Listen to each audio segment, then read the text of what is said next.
I'm Brandon Sean. We got Cookie, a.k.a. Dilemma. Yeah. How you feeling?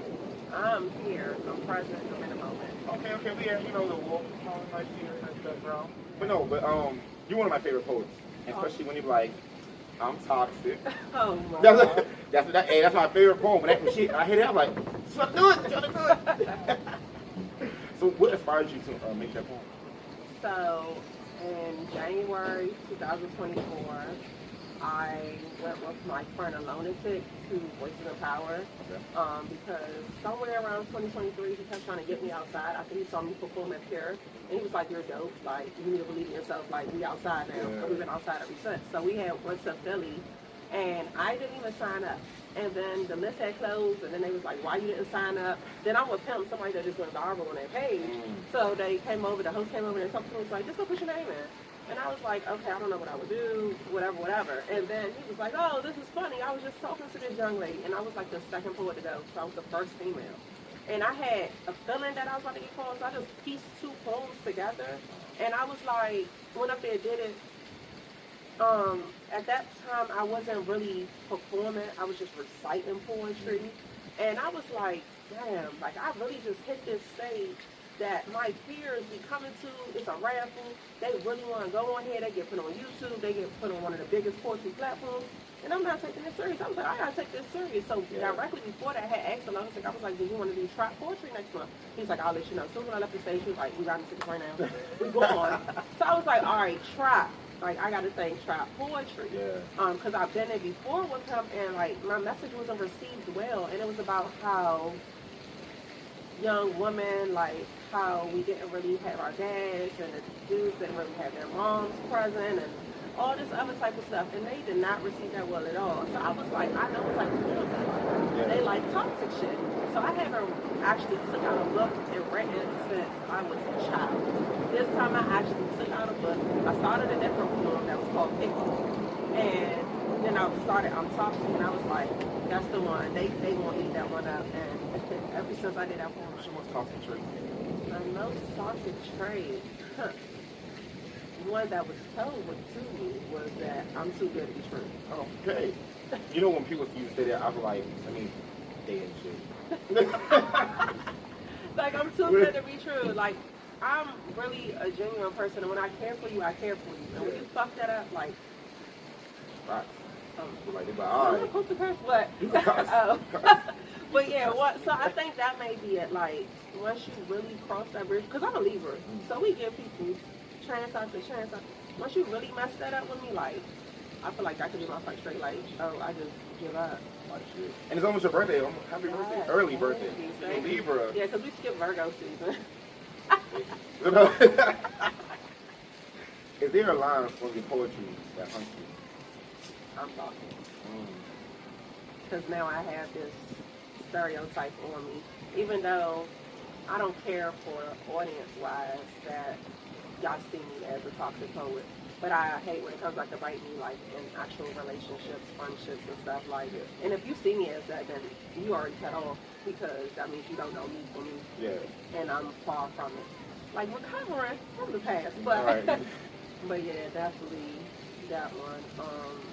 And another one will be my poem from You Hurt Me.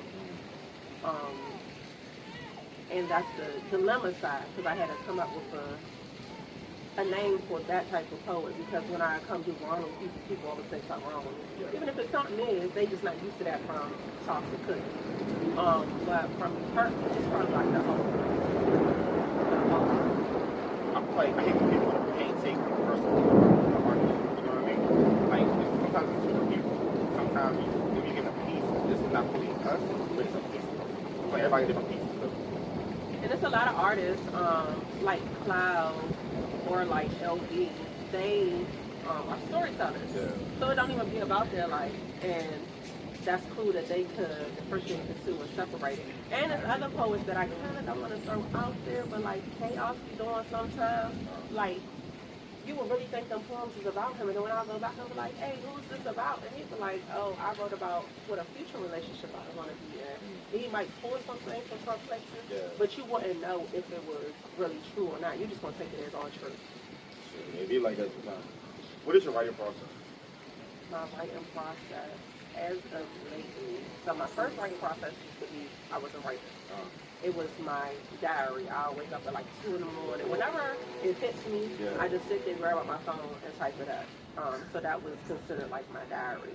But now, as I'm developing in my artistry, every time I go to an open mic, I kind of put myself last, and I write right there on the spot, and then I perform it right there. You do that on purpose. Yeah. Okay, you like, I'm the headliner, fuck y'all. Like, I like to challenge myself because I feel like I already wrote in the book before, already jotted down thoughts before. Like, I like to be in the moment, and I feel like that's my way of artist development for myself. Yeah. To go out there and just do it, like, because I'm already known as the one that's going to say things people typically won't say or things you're thinking of. So now I'm gonna do the things you typically won't do. Oh, you gotta say that shit. Say that shit. I'm gonna do the things you typically don't. You got a diary like a whatever your favorite color is, like a diary that has the word cookie on the back with your poems in it? Oh, I should have bought the book. Look, I'm going to send you a picture just so you can put it right there like they got a cookie book. But I don't even be using that book. That's what's crazy. I used my book from the pandemic that I bought for me and my partner at the time because the pandemic was really a crazy time. And I got us both journals in case we just needed to get our thoughts out or if it's something in there that we wanted the other one to read at this time. And it just never took off. Long story short, that relationship is perfect. So it's funny because when I get that book, that's the one that I really start jotting everything down. But I do have a cookie book as well. And that book kind of falls apart because I've been writing. But I do have a cookie book, so I'm going to send a picture of that so you can put it on this book. You want to see this book, y'all? What is your first poem you ever written? That is hard because, like I said, I was writing as a child. One of the ones that I could remember verbatim was when my grandfather passed away when I was a freshman in college. Not going to give a year. But it was in the 2000s, early 2000s. And I haven't written in a while, and I was just like, I went up there and I did a poem about him. And one of our favorite movies was Annie. And then we'll always sing the Tomorrow song. So I put that in it. So that's one of the first ones I can say I really like. That's the on the specific line in the poem? Yeah, I literally quoted Annie. I was like, tomorrow, I love you tomorrow. You don't get anyway. Oh, okay. Well, don't you cry. Yeah, I'm just with you right now. But like, what's the difference between when you first started writing poetry to now? It's kind of the difference and what makes it the same. Back then I was writing for me, never planned on sharing. Now I was writing for me and never sharing. But now I'm more open to sharing. I'm more open to being vulnerable because I didn't want people to see me in a certain light or I was trying to protect certain people with the things that I wrote.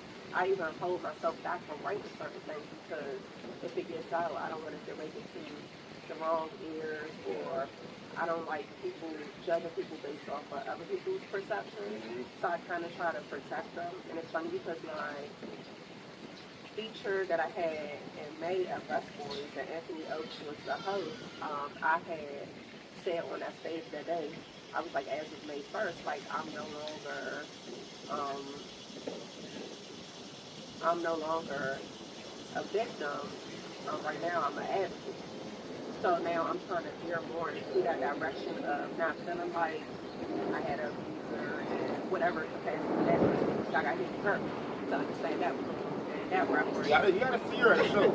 She's So, well, like you hurt me. Like that's one of my most powerful pieces. It is my most powerful piece. And I know most of it. And I stayed in my own way thinking, you know, if I don't memorize it, then I won't have to do it. And every time somebody hear it, they were like, why aren't you doing that one? And, yeah, even like with that piece, like I didn't want to put that person out there because if you start listening to it, you can kind of figure out who it's about. And I try to protect that person, but on May the 1st, I let that person know, like, I'm no longer protecting you. Like, I'm going to put my stuff out there.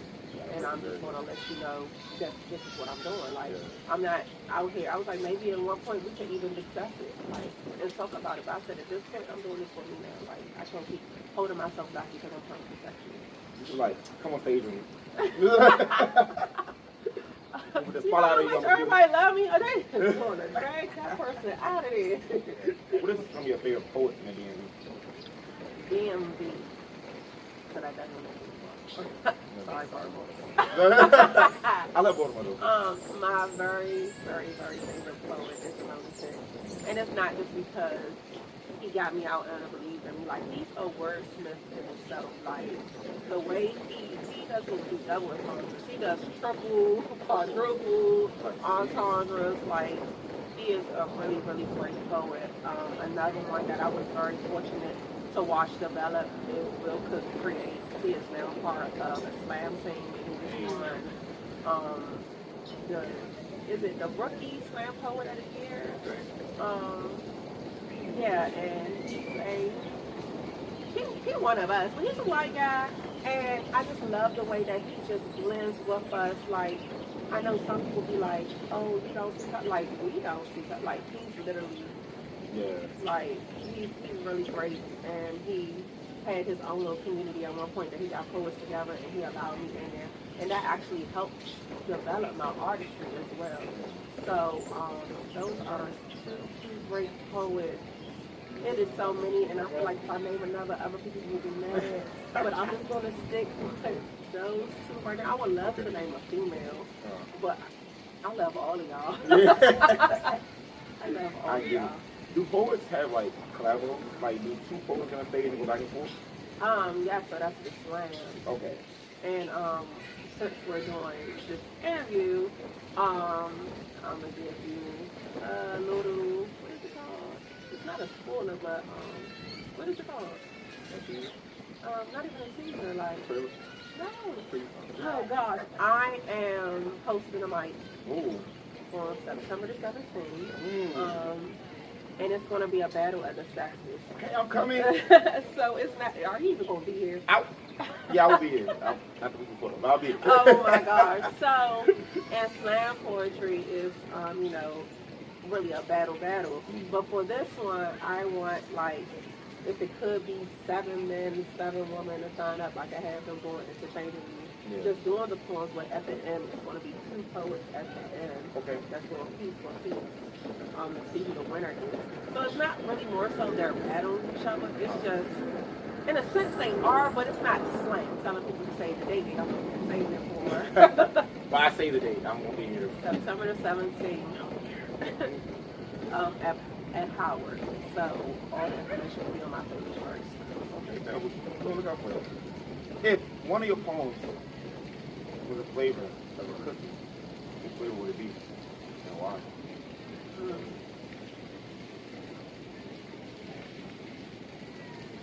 Pick me will be Snickerdoodle. Okay.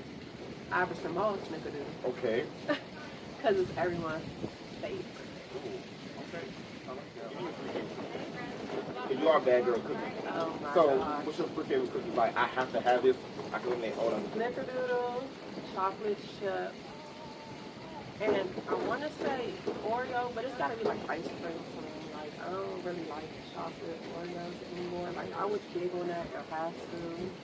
I actually had like specific places that I used to like to get cookies from. So I used to get Oreos from the hot dog stand. Okay. And then I used to wait till after school to go to McDonald's or Subway to get chocolate chip cookies. Then the Subway ones, they still hit. It's expensive now. They still hit. What's my 3 for 10? No. Why is it 2 for? They still hit. So, is there any like poem that you wrote and you like, damn, I did that?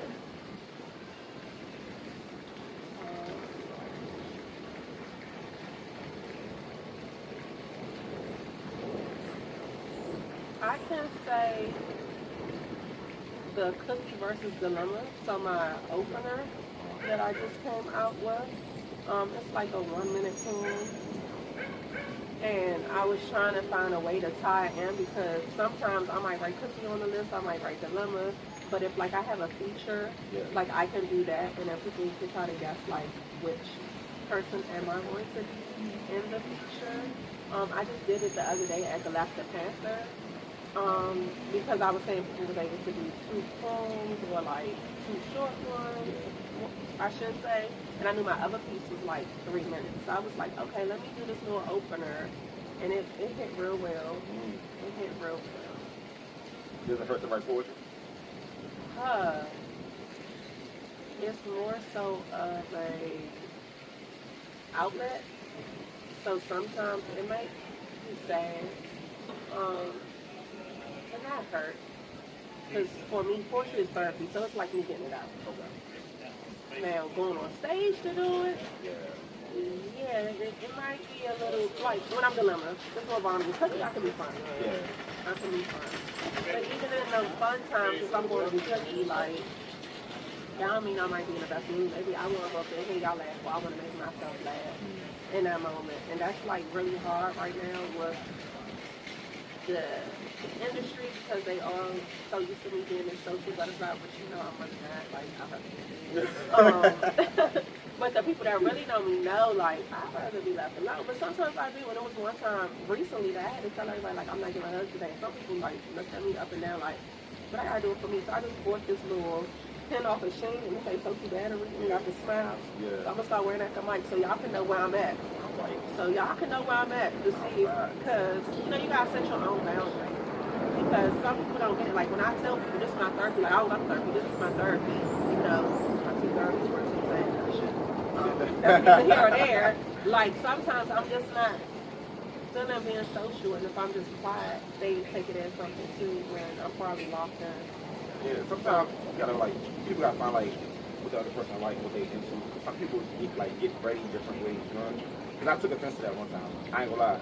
I'm like, why this nigga, he ducked off, you know what I mean? We used to say, like, what's up, like, you got beef, but it's not that. It's just sometimes it's personality, and they move in the moment, and that's what people gotta get.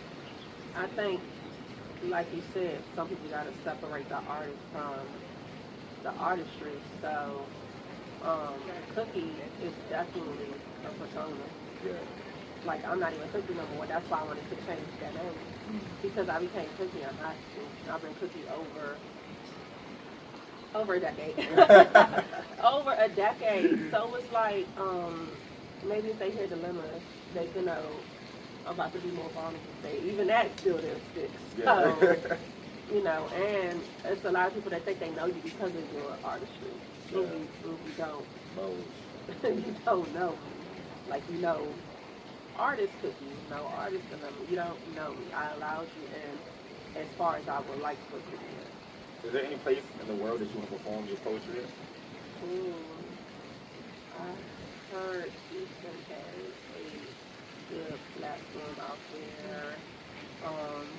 So that would be nice. But as of right now, I'm just trying to get on a local thing because I see a lot of people I know like doing it locally, and now I done booked my first local one like on my own. Hey. Yeah. Which is, I would hate to quote it incorrectly, Passions and Passports, an event that's happening in October, and I'll be one of the performers there. And yeah, I'll be doing 2 pieces, and I'll have one prepared before I go. I don't want to write them while I'm there, so I'm going to close out the event. I like that. I like that you write on the spot too. It shows like how hungry you are, and you feel the energy, and your energy feels. That's what determines the outcome of the poem. Yeah, and I asked the host if it was okay, and she was like, oh, yes, I love that, and I was like, okay. I was like, because I want to feel the vibe of everything. I'm going to be in the moment of, you know, everything that's going on, because it's like a networking event. They're going to be doing vision boards. They're going to be doing massages. Like, it's a girls type of event. We all going to have on purple pajamas. Yeah. Like, it's going to be real cute. It's going to have food, vibes, all of that.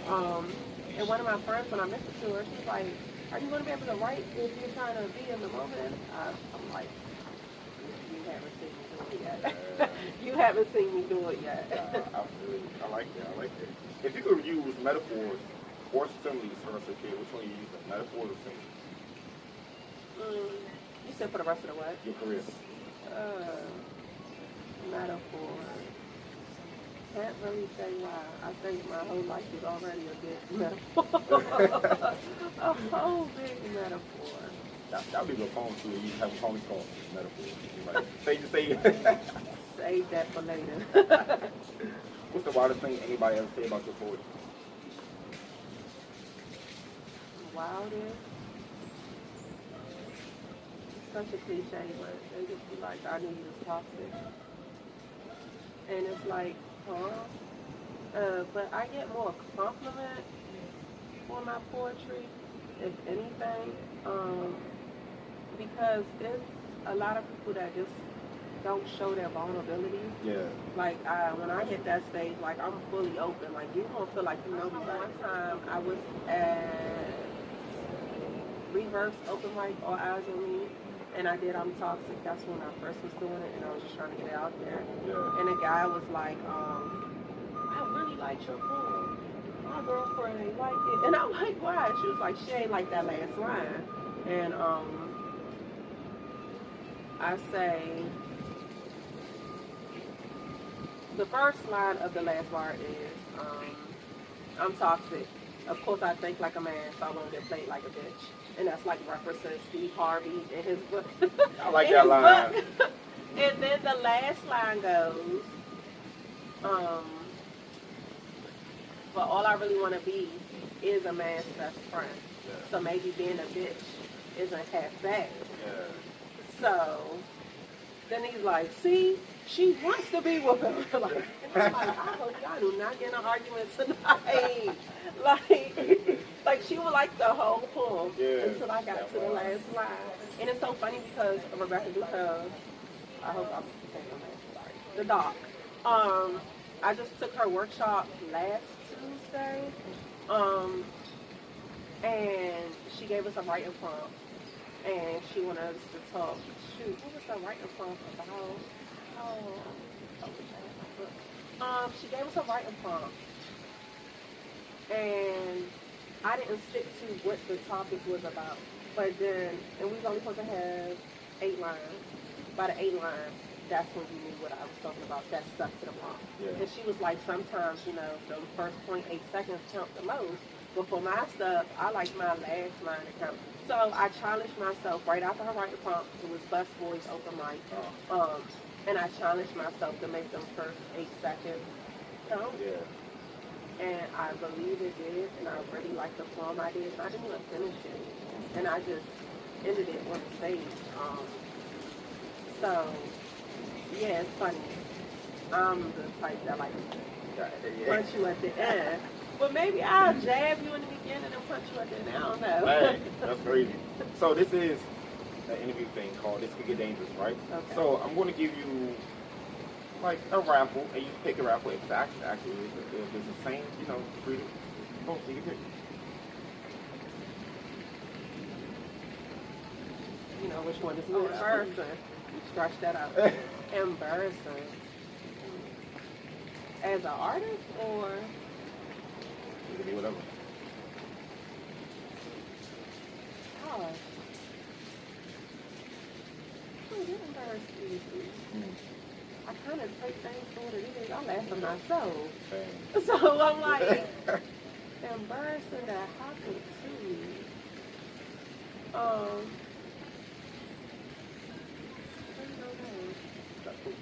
That's crazy, right? Nah, that's not crazy. That's a good thing. Like, I really don't get embarrassed easily. Yeah. I even play off my embarrassment. Yeah. I can name this one time because I just spoke about it the other day. My daughter, she joins every sport and quit them as well. We're not going to waste money on stuff that she's not going to commit to. And she doesn't quit it because she's not good at it. She feels like she accomplished what she came to do for that to go to the next thing. So she had a cheerleading competition, a showcase. And they was like, any moms out there? She's like, Mommy, go out there.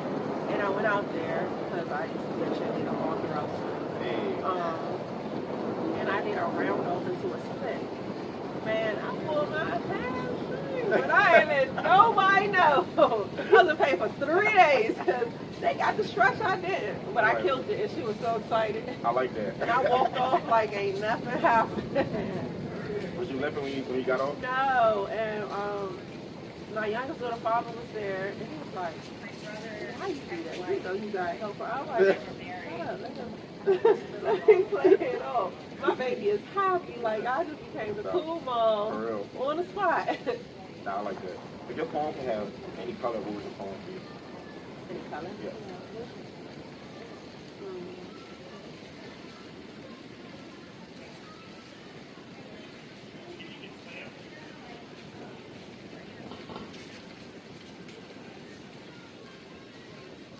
I'm thinking purple. I'm thinking gray. See, I know with some of the colors, mean like I know purple is like royalty. Shoot, maybe we can go with purple because one day these might be my royalty. Might be. I mean, you're already killing it. You got it. You got it in the bag. And I know I put some more, so be like, it is gonna be my royalty. But look, bear with me, y'all. I'm still developing, and I'm believing in myself more and more each day. Yeah. One of my best performances I just did the other day when I didn't want to perform. Ooh. So. I like that. Yeah. Did it do this? It is. It's actually about to disappear on my stories because I got tagged. But I planned on posting them on my page as well. Okay. I like that. If you could have one theme song every time you come on stage, what theme song are you picking? So the one that I used to always come out to was Bad by Wale. Okay. And it's like Bad Girls Ain't No Good. Hey. Bad Girls Ain't No Fun. Yeah. And then sometimes people be playing Let It Cook. But then Will Cook is Let Cook too. So I like those two, but I don't know. I feel like I need something more at an essence, like poetry or something like that. Like something a little more mellow, you know, so I don't know which song preferably, but something in that. I thought you were Trina on Bad Bitches. Oh my God, why would you think that? Like, who's bad? Even they play Usher, like, good time, like, I like that. Because they're like, come at you, Bad Girl, but that's because I write my name is Bad Girl Cookie. Yeah. You even put Bad Girl Cookie on the flyer. I did. Yes. So Brandon gave me my first feature. I had a spotlight before, but he gave me my first feature back in November, which was a very, very crazy time for me because my brother had recently transitioned. So I was just like there trying to do it. Everybody was pouring into me, even the other artists I didn't even know. Yeah. And then my sister, my god sister, and my sister best friend for like 20 years, which is my sister too, popped up. So that just made me even more emotional. And it was like, you know, every month it's on that date. It was that date too. I was just like, oh man. And I did not give my best. That's why I was glad you came out when I was performed again. Look, I gave what I was supposed to give, but you came out and seen again and seen it. That's cool. That was my first voice. I know. I was happy to be a part. I was like, oh, jeez, stressful. And you ain't doing that one since. No, I'm doing one soon.